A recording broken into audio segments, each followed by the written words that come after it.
I believe in human possibility, human potential, and I think that one of our biggest limiting beliefs is the belief of how limited we really are. And so my interest is to give people the science to begin to understand how powerful they really are.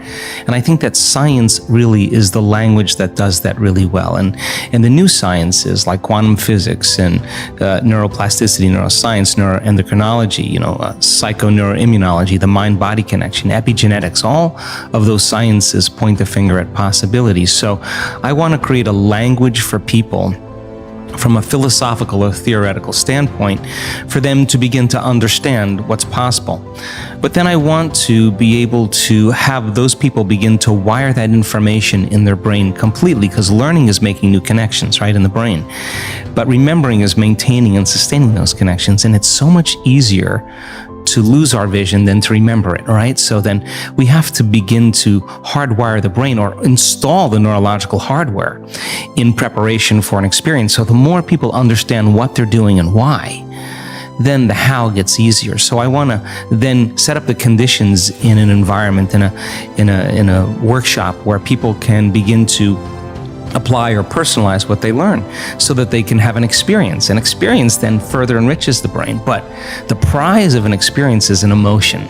And once you start feeling unlimited, once you start feeling abundant, once you start feeling worthy, now you're teaching your body chemically to understand what your mind has intellectually understood. So knowledge is for the mind and experiences for the body, and people begin to embody the truth of that philosophy. Now, if they can repeat it over and over again, it'll become innate in them. It'll become natural, second nature, will become easy. They'll begin to master that philosophy. So I want people to begin to understand that thoughts are very powerful. Feelings drive our thoughts, and that they can begin to create a better life for themselves once they understand some of these principles. I think there's degrees of understanding this, Jay, because people use the word victim so much, and I don't really think we spend a lot of time really unraveling the idea.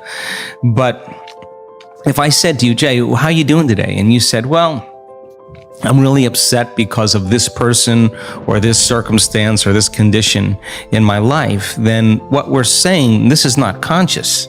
This is an unconscious program. What we're saying is somebody out there is actually controlling the way I'm feeling and the way that I'm thinking.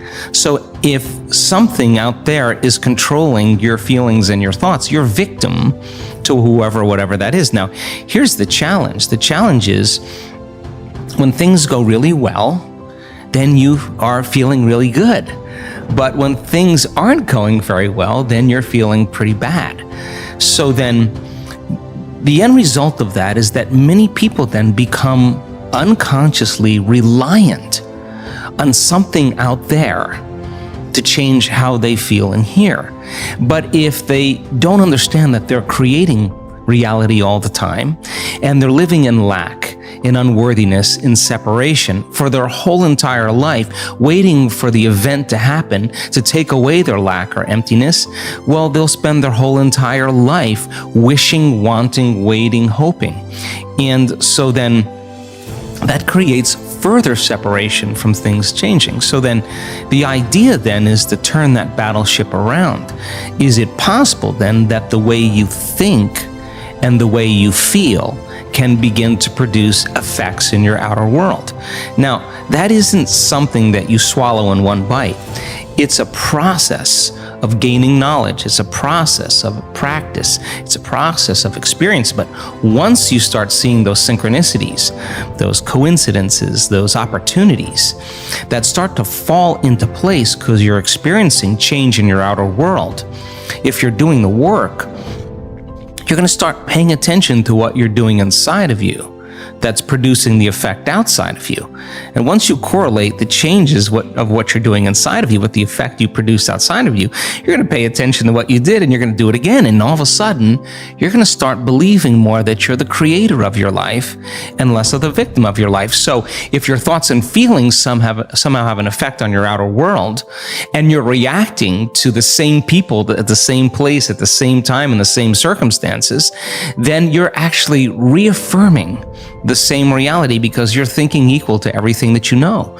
So that in order to change that, we have to begin to be greater than our environment. And being is how we think and feel.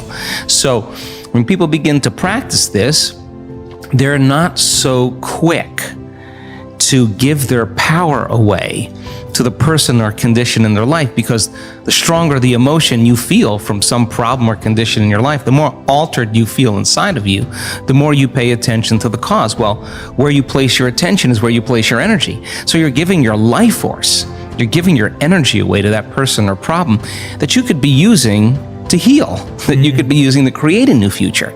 So then teaching people then how to self-regulate and find the present moment and settle their body down from those unconscious programs or those emotions that they're conditioned to.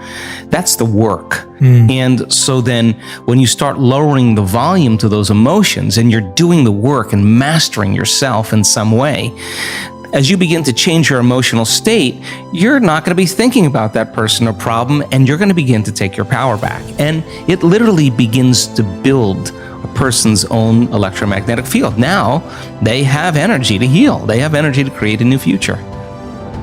15, 20 years ago, everybody wanted to stay in the philosophical realm. Nobody wanted to do anything with it. But this is a time in history where it's not enough to know. This is a time in history to know how, because information is so available, right? I mean, you don't need a doctor, you don't need a priest, you don't need a rabbi, you don't need a governor, you don't need a teacher to gain information. You don't need an authority any longer. Because of technology, we have access to information. Well, information creates awareness. And awareness is consciousness. And you can't have consciousness without energy. So people are beginning to wake up with a greater level of awareness of what's possible. So 15 years ago, 20 years ago, 10 years ago, I walked out and there was always a little resistance. But now people are coming because they want to actually experience the truth of it. So that makes my job easier because I can just walk out and just fire away because people are prepared, they're informed, they're ready. So anything that's not consistent with that energy or that level of awareness, those paradigms are beginning to break down. Whether it's education, whether it's religion, whether it's politics, economics, the environment, the medical model, everything's collapsing because people are informed. So I love that idea because when people show up and they say, well, listen, I understand that I have a health condition. I understand that it's taken me 10 years of being unhappy, 10 years of living in stress, 10 years of living in fear, that's actually begin to signal or select and instruct the gene that creates the disease. Well, it may take me some time then to unlearn that process, to break that conditioning process. So there's a practical understanding now.